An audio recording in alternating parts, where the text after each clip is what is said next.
가치를 인정받는 거. 이게 바로 전통 문화다. 무슨 말인지 알겠어요? 자, 그럼 이제 전통 문화가 어떤 가치를 가지고 있는데, 첫 번째, 사회 유지와 통합에 이바지한다. 자, 이제 과거로부터 계속 이어져 오는 문화 요소를 이제 우리 모두가 같이 알고 있고 이해하고 있고 또 이제 지금도 활용한다. 이런 분들 가졌을 때 우리 같은 어떤 전통 문화를 활용하고 이해하고 있어. 그러면서 이제 이 사회 구성원들의 어떤 단합, 통합을 이제 이끌어낼 수도 있고 또 이 전통 문화를 계속 이어가면서 어떤 사회를 질서를 유지하는데도 이용할 수 있겠죠. 전통 문화는 사회 유지와 통합에 이바지한다. 그리고 두 번째, 전통 문화는 문화의 고유성을 유지하는데 이바지한다. 그래서 각 그 문화마다 있었던 그 어떤 가치관이나 혹은 사상, 어떤 특수한 것들이 이제 있단 말이죠. 그런 것들이 이제 쭉 이어져 오면서 그 사회와 문화의 그것만이 가지고 있는 어떤 고유성, 그냥 뭐 흔한 거, 남들 다 있는 거 그런 게 아니라 그 문화만에 존재하는 어떤 특성들이 그대로 유지될 수 있게 해준다라는 거죠. 그래서 그게 이제 3번으로 이어지는 거죠. 바로 세계의 문화의 다양성을 높여준다. 그래서 각 세계의 문화가 다 그냥 똑같은 게 아니라 이런 지역에 갔을 땐 또 이런 문화가 있고 저런 지역에 갔을 땐 뭐 건조 문화권에 갔을 땐 뭐 이런 문화가 있고 동양 문화권 갔을 땐 또 이런 것들이 있고 유럽 문화권 갔을 땐 또 이런 것들이 있고 이렇게 각 지역에 있는 개성들이 바로 이 전통 문화를 통해서 드러나는 거기 때문에 세계의 문화가 더욱더 다양하고 풍부해질 수 있게 해준다. 그런 가치가 있는 거예요.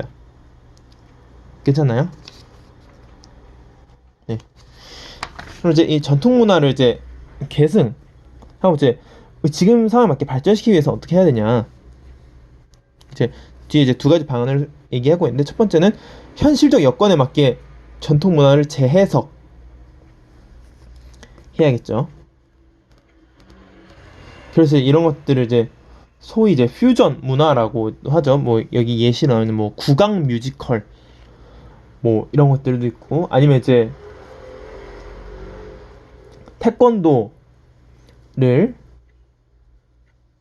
이제 결합한 어떤 케이팝 댄스 무대 이런 것들도 막 있고 하잖아요. 그런 것도 현실적 여건에 맞게 전통 문화를 재해석했다라고 이제 우리가 볼 수 있는 사례예요. 두 번째는 이제 여기 나오듯이 외래 문화를 비판적으로 수용하면서 전통 문화와 조화를 이루자. 그래서 이제 뭐 외국에 이제 물론 좋은 것들은 받아들이고 해야겠지만 무조건 뭐 외국 거니까 선진국들 건 다 좋은 거니까 다 받아들이 이렇게 하지 말고 어떻게 해라? 좋은 점은 받아들이되 무조건적으로 받아들이지 말고 그 안에서 우리의 고유 문화, 전통 문화와 잘 조화시키자라는 거죠. 그래서 정체성을 유지한 상태에서 외래 문화를 수용해야 된다라는 겁니다. 자, 이렇게 해서 이제 정리를 쭉 해봤습니다. 그리고 이제 정리해봤고요. 교과서를 보면서 마지막으로 이제 작년 기출문제를 이제 조금 보여줄까 합니다. 작년에 이제 2학년 2학기 기말 내용이었는데요. 아까 첫 번째 문화권 파트죠. 문화권 얘기했듯이 이 문화권 지도가 나와있죠. 이렇게 이제 A, B, C, D, E 이렇게 표시를 해놨죠. 그러면 이제 뭐 A는 어디고 또 B는 어디고 이렇게 파악할 수 있어야겠죠. 그래서 7번 문제 보니까 삼촌의 우선 편지 내용인데 편지 내용에서 삼촌이 있는 문화권이 어딘지 보라는 거네요. 그러니까 삼촌이 무슨 부족을 만났대요. 무슨 부족을 만나면 화전농업을 한대. 화전농업. 그리고 뭐 토속 종교도 있고 또 맨 밑에 보니까 뭐한대요? 플랜테이션을 하고 있었대. 플랜테이션이 발달했대. 그럼 화전농업 플랜테이션, 이 키워드는 어느 문화권에서 찾아볼 수 있었던 거예요? 그렇죠. 아프리카 문화권이죠. 아프리카 문화권. 그럼 지도 어디 있어요? 여기 있죠, 여기. 사하라 사막 밑에니까 여기 B. 2번 이렇게 고른. 어떻게 해요? 할 수 있나요? 네, 이렇게 할 수 있으면 여러분 문제를 풀 수 있습니다. 문화권 내용이 이해됐다는 거예요. 자, 그럼 이제 8번 보니까 같은 지도를 쓰고 있네요. 자, A 문화권에 대한 설명. A가 이제 여기거든요. 여기 서남아시아부터 사하라 사막 있는 북아프리카까지. 얘가 지금 그럼 무슨 문화권이에요? 서남아시아부터 북아프리카지요? 건조 문화권이죠. 건조 문화권 뭐예요? 자, 봅시다. 자, 1번 계절풍 영향, 벼농사 발달. 이거 어디예요? 계절풍, 벼농사. 동양 문화권이죠. 2번 유럽인의 진출로 유럽의 언어와 종교 등이 전파되었다. 요거는 이제 아메리카 문화권, 그리고 이제 오세아니아 문화권이 이제 여기에 해당되겠죠. 2번에. 자, 3번 크리스트교가 생활 전반에 영향, 민주주의가 발달했다. 크리스트교, 민주주의 발달. 이거 어디예요? 유럽 문화권이죠, 그쵸?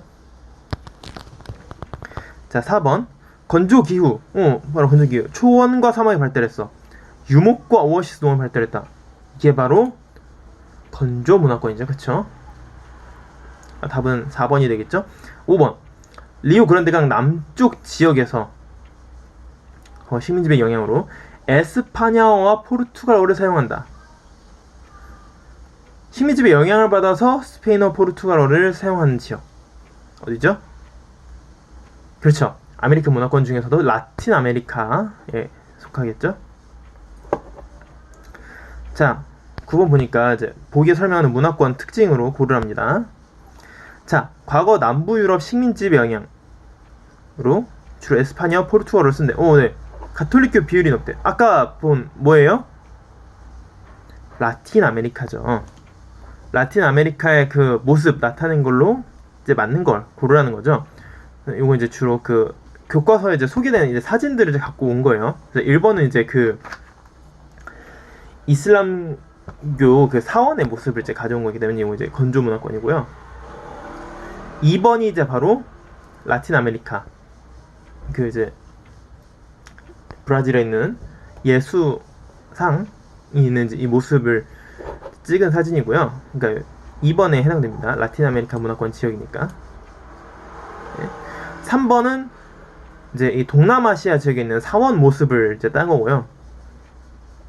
4번은 이제 이게 흑백이라 잘 안 보이는데 그 뉴질랜드에 있는 마오리족의 모습을 찍은 사진입니다. 그러니까 이제 이건 오세아니아 문화권이고요. 5번은 이제 이 이탈리아 밀라노 쪽에 있는 이제 대성당을 찍은 거예요. 그러니까 이탈리아니까 이제 남유럽. 요 교과서에 있는 사진들을 다 갖고 온 거예요. 요 사진은 다 교과서에 있는 겁니다. 참고로. 이제 10번 보면 이제 문화 변동. 이렇게 했죠. 문화 변동. 자, 순서대로 A, B, C에 뭐가 들어가야 될지를 맞추라는 거죠. 자, 가. 자기 문화 정체성을 상실했나요?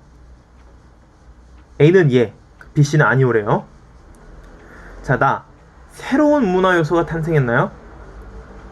A 아니요, B 예, C 아니요. 자, 라. 문화의 다양성 증진에 유리한가요? A 아니요, B, C는 예. 자, 봅시다. 그냥 즉 A는 뭐냐면 자기 문화의 정체성을 상실했다. 이게 가장 중요한 키워드죠. 새로운 게 뭐 탄생한 또 아니고 문화의 다양성 증진에 유리하지 않대요. 그럼 뭘까요? 가장 중요한 건 자기의 문화성 정체성을 상실했다고 하니까 문화 동화겠죠. 그렇죠? 새로운 문화에 의해서 기존 문화가 없어진 거니까. 이제 문화 동화가 이루어지면 이제 새로운 문화에 의해서 기존 문화들이 이제 없어지니까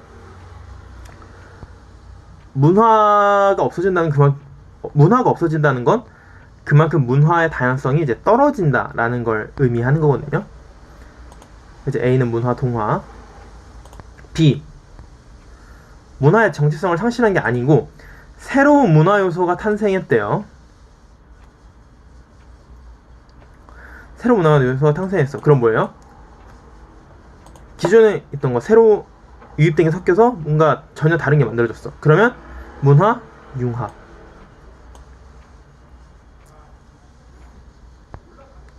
오케이? 자, C를 보면은 뭔가 정체성을 상실한 거, 그러니까 뭔가 없어진 것도 아니고 새로운 뭔가가 탄생한 것도 아니래. 그럼 뭐예요? 두 가지 문화가 서로 만났는데 하나가 없어진 것도 아니고 섞여서 뭔가 새로운 게 만들어진 것도 아니야. 그러면 그냥 둘이 그냥 둘 그 있는 그대로 같이 있는 거죠. 공존하는 거죠. 그럼 뭐예요? 문화 병존이죠. 여기 B로는데 이건 C입니다. 그러니까 A, B, C 순서대로 A는 문화 통화, B는 문화 융합, C는 문화 병존, 이렇게 보는 게 정답이 되겠죠? 그래서 여기선 답지상으로는 2번이 정답이 되는 거고요. 자, 이제 이 두 문제만 더 살펴볼게요.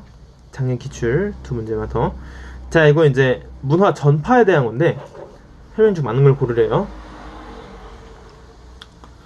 자, 1번 문화 변동의 외재적 요인인 발명도 문화 전파에 포함된다.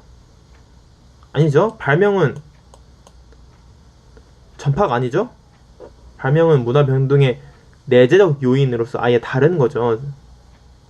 틀렸고요. 2번 우리 문화 내에서 알려지지 않았던 요소를 찾아내는 건 직접 전파입니다. 자, 알려지지 않은 거, 그러니까 즉 원래 있었던 건데 우리가 몰랐던 거죠. 근데 그걸 찾아냈대요. 그럼 뭐예요? 발명, 발견, 전파 중에 뭐예요? 발견이죠. 그쵸? 전파랑은 아무 관계가 없죠. 자, 3번 7세기 초에 고구려 담징이라고 하는 사람 이름입니다. 고구려 담징이 일본에 종이와 먹의 제조법을 전해준 거는 간접 전파입니다. 간접 전파가 뭐예요? 사람이 직접 가서 알려준 게 아니라 어떤 뭐 책, 뭐 TV나 이런 어떤 매개체들을 통해서 문화가 전해지는 게 간접 전파죠. 근데 이건 뭐예요? 담징이라고 하는 사람이 직접 가서 전해준 거잖아요. 그럼 뭐예요? 직접 전파죠. 틀렸죠. 3번. 자, 4번 유튜브를 통해 BTS를 알게 된 브라질 사람 푸나는 직접 전파를 통해 새로운 문화를 접한 것이다. 자, 유튜브가 사람이에요? 아니죠. 유튜브는 어떤 정보를, 문화를 전해주는 어떤 매개체죠. 이를 통해서 BTS를 알게 됐어. 그러면 이건 사람이 가서 직접 전해준 게 아니니까 직접 전파가 아니죠? 간접 전파죠. 틀렸죠. 자, 5번 체로키족이 백인에게서 전파된 알파벳의 영향을 받아 체로키 문자를 만든 것은 자극 전파에 해당한다. 그쵸? 백인에서 전파됐어. 이 영향을 받아서 체로키 문자를 새로 만들었대. 전파도 있고 동시에 발명도 있어요. 그니까 뭐예요? 자극 전파. 전파와 발명의 요소가 같이 나타나는 거죠. 자, 마지막 12번 전통문화 관한 설명 중에 틀린 거 고르는 거예요. 이제 맞지 않는 걸 고르는 거죠. 자, 1번 전통문화는 사회 유지와 통합에 도움된다. 맞죠? 2번 다양한 전통문화는 세계 문화의 다양성을 증진시킨다. 맞죠? 3번 전통문화를 현대적 감각으로 재해석하면 세계화 시대의 전통문화가 재해볼 수 있을 것이다. 맞죠? 퓨전 국악 뮤지컬 판타스틱은 우리 전통문화를 창조적으로 개성하고 발전시킨 사례. 맞죠? 5번 순장 문화는 현재 그 가치를 인정받지 못할지라도 과거로부터 이어져 내려온다면 전통 문화로 볼 수 있다. 자, 5번 봅시다. 자, 전통 문화로 인정받으려면 두 가지 조건 필요했어요. 뭐예요? 첫 번째, 과거로부터 이어져 내려와야 돼요. 요건 맞죠? 근데 두 번째 또 뭐가 있어야 돼요? 현재까지도 그 가치가 인정돼야 된다고 했죠. 근데 5번 뭐래요? 현재 그 가치를 인정받지 못하고 있는데 그러면 전통 문화예요? 아니에요? 아니죠. 전통 문화라고 볼 수 없는 겁니다. 엄연히 말해서. 오케이? 그러니까 5번이 틀린 거예요. 자, 이렇게 해서 이제 기출 문제들 내용을 가지고 이렇게 네, 살펴봤습니다. 그래서 이제 작년에는 뭐 또 어떤 식으로 문제가 나왔구나 이런 것들을 우리가 살펴봤습니다. 자, 여러분 이제 요점 정리 여기까지 하고요. 여러분 시험이 진짜 이제 임박했는데 여러분 배운 내용들을 잘 구조화하고 핵심 정리를 잘 해서 꼭 여러분 시험에서 좋은 결과가 있기를, 또 더 나아가서는 이제 이 세계화 시대에 다양한 문화들을 이제 잘 알고 올바른 가치를 가지고 대하는 문화 시민이 다 됐으면 좋겠습니다. 그럼 지금까지 하준쌤이었습니다. 이만 뿅.